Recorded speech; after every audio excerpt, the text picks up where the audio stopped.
गफलत नज़र आ रही है उन लोगों की जिन्होंने शायरा भुट्टो बनाया है। मट्टी के ऊपर खड़ा हुआ 3 इंच 4 इंच का ये ऊपर माल है। अस्सलाम वालेकुम, मैं हूँ आदिल लड़ाही। एक और मौजू एक और चैप्टर के साथ हाजिर खिदमत हूँ। इस वक्त मैं मौजूद हूँ शायरा भुट्टो के फ़ेज़ 3 पे।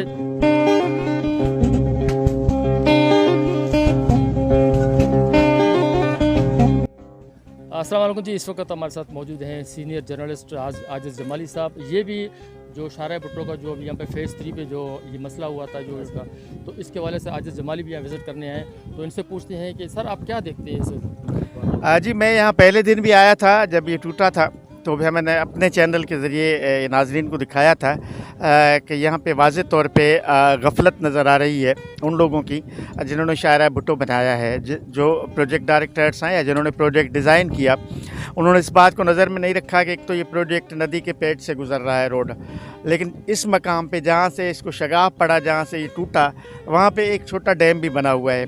अब ज़ाहिर है कि जब नदी अपने उरूज पर होगी, जब फुल हो जाएगी, लाजमिया डैम भी पानी से भर जाएगा और डैम ओवरफ्लो करेगा। एक तरफ डैम ने ओवरफ्लो किया, दूसरी तरफ नदी का पानी था, और तीसरी तरफ यहाँ पत्थर की कोई पिचिंग नहीं की हुई थी रोड को, और मट्टी डाल के मट्टी के ऊपर एक रोड बनाया गया था।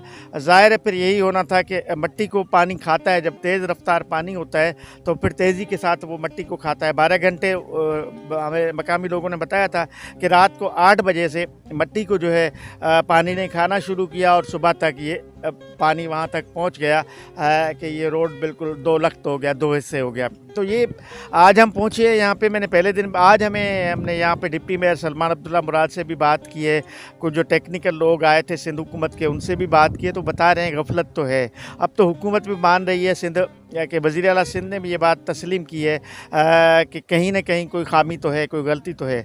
अब देखना ये है कि आया इस टेक्निकल गलती पर किसी के ख़िलाफ़ कोई कार्रवाई होती है। एक टेक्निकल टीम भी बनाई गई है जिसने भी अभी यहाँ पे मुआयना किया था थोड़ी देर कबल, वो चले गए हैं, इंजीनियर्स थे। हमने उनसे बात करने की कोशिश की लेकिन उन्होंने बात करने से भी मना किया, तो वो चले गए। तो अब बहरहाल अब इसका हल ये है, अल्टीमेटली ज़ाहिर है कि ये रोड तो बनना है। ये कायदाबाद से M9 तक जाने वाला शायरा भुट्टो का हिस्सा है, तीसरा फेज़ है ये। अब या तो इसके ऊपर कोई पुल बनेगा, एक हल तो इसका ये है कि इसके ऊपर पुल बनेगा, यानी इसको रीडिज़ाइन किया जाएगा, उस पर दोबारा पैसे लगेंगे और वक्त भी लगेगा, ये सारी चीज़ें ये पहले नहीं सोचा गया। या फिर दूसरा हल ये है कि इसको जिस तरफ से नदी आ रही है तो कोई बंद बांधा जाएगा या कुछ ऐसा कुछ किया जाएगा, कोई काजवे बनाया जाएगा, कोई ऐसा हल किया जाएगा ताकि ये दोबारा बन सके। मेरा यही ख्याल है। दिसंबर में तो इनॉग्रेशन होने वाली थी, आप क्या समझते हो दिसंबर में होगी? नहीं, अभी अगर इसका पुल बने या काजवे बने 2-3 महीने तो उसमें मज़ीद लग जाएंगे, मुझे लग रहा है। अब ये टूट गया है, मुझे नहीं लग रहा है कि अब दिसंबर में इसका इफ्तिताह होगा। कराची शहर वाले भी थोड़े से डिसहार्ड हो गए इस पुल की इस तरह जो है वो नाकस कारकर्दगी देख के। आप क्या समझते हैं कि कराची वालों को क्या मैसेज देंगे आप? देखिए, इसमें 2 बातें हैं। एक तो इसको कुछ सियासी जमातें अपनी सियासी मकासद के लिए इस्तेमाल कर रही हैं, ज़ाहिर है वो उनका काम है, हम सहाफ़ी हैं, हम सियासी लोग नहीं हैं, हमें कोई इस पर सियासत नहीं करनी, हमें कोई इस पर कोई जो है ब्लेम नहीं करना। हम तो जो देख रहे हैं वो बोल रहे हैं। हम ये बोल रहे हैं कि यहाँ किसी न किसी की गलती है, किसी न किसी का गफलत है, किसी न किसी की खामी है। जिन इंजीनियर्स ने ये पहले मंसूबा तैयार किया था, डिज़ाइन किया था, उस वक्त उन्होंने नहीं सोचा कि ये मलीर नदी के साथ साथ हम डिज़ाइन कर रहे हैं। नदी जो है पहाड़ों से आती है, कभी न कभी तो उसमें पानी आएगा ना। ये क्यों नहीं सोचा गया कि जब नदी में पानी आएगा तो फिर क्या होगा, ये सोचा ही नहीं गया। इन्होंने देखा कि नदी खुश्क है, डैम खुश्क है, इन्होंने रोड बना दिया और नदी आ गई अपना रास्ते बनाती है। दरिया जो है, दरिया तो अपना रास्ता बनाता है और दरिया ने अपना रास्ता बनाया, ज़ाहिर है नुकसान हो गया। अब ये तो फॉल्ट बहुत छोटा फॉल्ट है। जो बिड इन्होंने दी है ना, ये जो कंस्ट्रक्शन कंपनी है, जुनैद कंस्ट्रक्शन कंपनी ने, उसकी बिड का आप पेपर मंगा लें और आज की कंस्ट्रक्शन का पेपर मंगा लें, अरबों रुपए की करप्शन होगी है।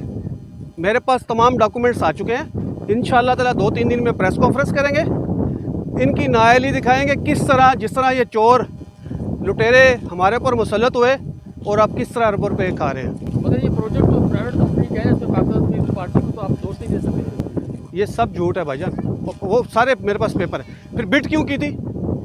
FWO ने भी अपनी बिड दी, NLC ने भी अपनी बिड दी, जुनैद कंस्ट्रक्शन कंपनी में भी अपनी बिड दी। तो बिड किस चीज़ की थी फिर? अगर प्राइवेट कंपनी का ये प्रोजेक्ट है, और वो बिट किस चीज़ की थी फिर? तो ये बहुत सारी चीज़ें अभी खुलेंगी इंशाल्लाह ताला इसी हफ्ते के अंदर। ये तो अभी नज़र आ रहा है, इससे आगे भी सुनने में आ रहा है कि 2-3 और भी इस तरह के जो है वो फाल्ट आ रहे हैं आगे। ये टोटल आपने देखा होगा मेरे पीछे ये रेती बजरी सारी चोरी की है। इसके ऊपर जितनी रेती और बजरी के ऊपर ये खड़ा हुआ है, मट्टी के ऊपर खड़ा हुआ है, 3 इंच 4 इंच का ये ऊपर माल है। तो ये पाकिस्तान का सबसे घटिया तरीन प्रोजेक्ट बनाया सिंध हुकूमत ने। इनको चाहिए था शाहरा भुट्टो था, जुल्फ़कार भुट्टो साहब के नाम पे था, बीबी बेनज़ीर शहीद भुट्टो के नाम पे था, लेकिन इन्होंने उसके नाम की भी लाज नहीं रखी, क्योंकि बीबी शहीद के बाद ये जो है पार्टी जो है वो जरदारियों के हाथ में गई, और जब जरदारियों के हाथ में गई तो ऐसे ही प्रोजेक्ट आएंगे, अच्छे प्रोजेक्ट तरीन में अभी मैंने देखा आप नीचे गए तो आप नीचे से देख के भी आए, तो उसके नीचे आपने फाउंडेशन को देखा, ऐसे देखा अब कुछ भी नहीं है, कुछ भी नहीं है भाई, मट्टी, सिर्फ मट्टी, मट्टी के ऊपर 4 इंच का माल है बस, और कुछ भी नहीं है।